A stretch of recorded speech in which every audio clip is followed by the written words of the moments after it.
పులివెందుల. పులివెందులలో గెలిచేదెవరు? జగన్ గారా? బీటెక్ రవి గారా? కళ్ళు మూసుకొని ఎవరైనా చెప్పేయచ్చు. జగన్ గారు గెలుస్తారక్కడ. 90-95% ఎవరు పోటీ చేసినా కూడా అక్కడ జగన్ గారే గెలుస్తారు. ఇప్పుడు అసలు బీటెక్ రవి ఎవరు? ఆయన గురించి కొంచెం తెలుసుకుందాము. ఆయన 2011లో పులివెందుల నుంచే పోటీ చేశారు ఎమ్మెల్యేగా. అప్పుడు ఓడిపోయారు. ఆ తర్వాత 2017లో ఎమ్మెల్సీగా కడప నుంచి పోటీ చేసి అక్కడ గెలిచారు. ఆ తర్వాత జగన్ గారు సీఎం అయిన తర్వాత 3 రాజధానుల బిల్ తెచ్చారు గదా! దానికి అపోజిట్‌గా ఈయన ఎమ్మెల్సీని రాజీనామా చేశారు. అంటే ఈయన కూడా కొంచెం ఇన్స్‌పిరేషనల్ గానే ఉంది. ఎందుకంటే ఆ పోరాడే తత్వం అలా ఉంది కాబట్టి ఆయన ఎమ్మెల్సీ పదవి కాలం నుంచి తప్పుకున్నారు. ఓకే. నెక్స్ట్ జగన్ గారు. జగన్ గారి గురించి అందరికీ తెలుసు.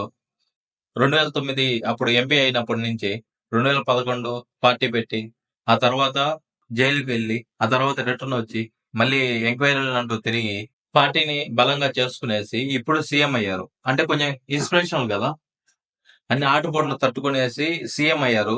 రాష్ట్రానికే రాజుగా నిలబడ్డారు. సో, ఆయనది ఇన్స్‌పిరేషనల్ జర్నీనే. నేను గూడా ఒప్పుకుంటాను. ఇప్పుడు ఇక్కడ గెలిచే ఛాన్స్ బీటెక్ రవి గారికి ఎంతుందంటే 5-10% మాత్రమే ఉంది. ఎలాగని గూడా నేను చెప్తాను. ఇప్పుడు కేసులు. జగన్ గారి మీద 38 కేసులున్నాయి. ఈయన మీద 4 కేసులున్నాయి. ఇది లాస్ట్ అఫిడవిట్‌లో ఇచ్చిన డీటెయిల్స్.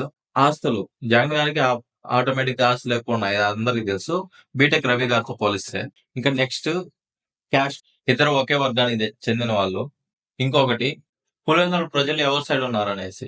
ఆటోమేటిక్‌గా జగన్ గారి సైడే ఉంటారు. ఎందుకంటే తమ ఊరోళ్ళు రాష్ట్రానికి రాజులా ఉన్నారు. అంటే రాష్ట్రానికి సీఎం అయ్యాడు అంటే ఆ ఊరిలో ఎవరైనా ఓటేస్తారు. ఎందుకంటే మా ఊరోడు సీఎం అనేసి. బీటెక్ రవి గారు ఒకవేళ గెలిచినా కూడా ఎమ్మెల్యే. మహా అంటే మినిస్టర్‌ని చేస్తారేమో.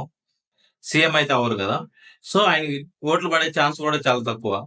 ఇప్పుడు ఆయన అక్కడ గెలవాలంటే 2 ఛాన్సెస్ ఉన్నాయి. ఒకటి షర్మిల గారు పులివెందులలో పోటీ చేయడం. ఎందుకంటే జగన్ గారికి, షర్మిల గారికి ఓటు క్లాషెస్ వస్తాయి. సో, బీటెక్ రవి గారు గెలిచే ఛాన్స్ ఉంది. కొంచెం పర్సెంట్ మాత్రమే. ఇంకొకటి జగన్ గారు పులివెందులని తప్పుకొనేసి ఇంకో దగ్గర పోటీ చేయాలి. అది జరగదనుకోండి. ఒకవేళ జరిగితే అప్పుడు బీటెక్ రవి గారు అక్కడ గెలవచ్చు. ఇంకా మిగతా ఛాన్సెస్ ఏం లేదు. ఎప్పుడైనా కూడా చిన్న పిల్లోడిని అడిగినా చెప్తారు. అక్కడ జగన్ గారు గెలుస్తారు. ఇంకా ఏమన్నా ఛాన్సెస్ ఉన్నాయా? నాకు తెలిసైతే లేవు.